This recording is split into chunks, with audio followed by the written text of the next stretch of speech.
ඒ නිසා මට ඔබතුමාත් එක්ක වාද කරන්න දෙයක් නෑ. ඔබතුමා රාජපක්ෂ කෙනෙක් නේ. ඔබතුමාට අයිතිය තියෙනවා රාජපක්ෂ කෙනෙක් කතා කරන්න. මට කියන්න තියෙන්නේ එකයි මේක මම හැන්සාට් ගත කරනවා ඔබතුමාලගේ කාලේ මීට වඩා මම ගන්න බලාපොරොත්තු වෙන්නේ ගරු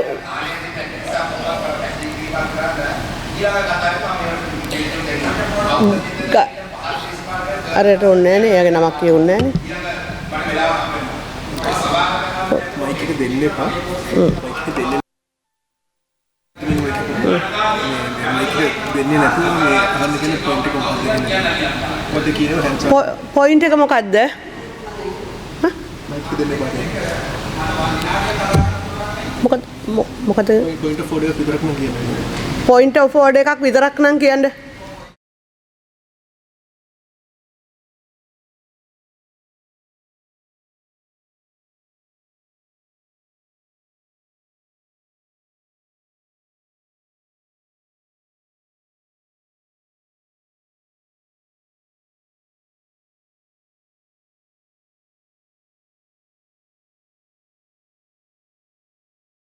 ගරු ආනන්ද විජේපාල මන්ත්‍රීතුමා ඇමතිතුමා ඔබතුමාට විනාඩි 17ක් කාලයක් තියෙනවා. ගරු බිමල් රත්නායක ඇමතිතුමා නම කියවුණානේ. ගරු මැතිණියනි මට මගේ නම සඳහන් කරපු නිසා මම ඉදිරි අවස්ථාවකදී පිළිතුරු දෙන්නම්. මට ස්ටෑන්ඩින් ඕඩර්ස් අනුව කතා කරන්න පුළුවන්.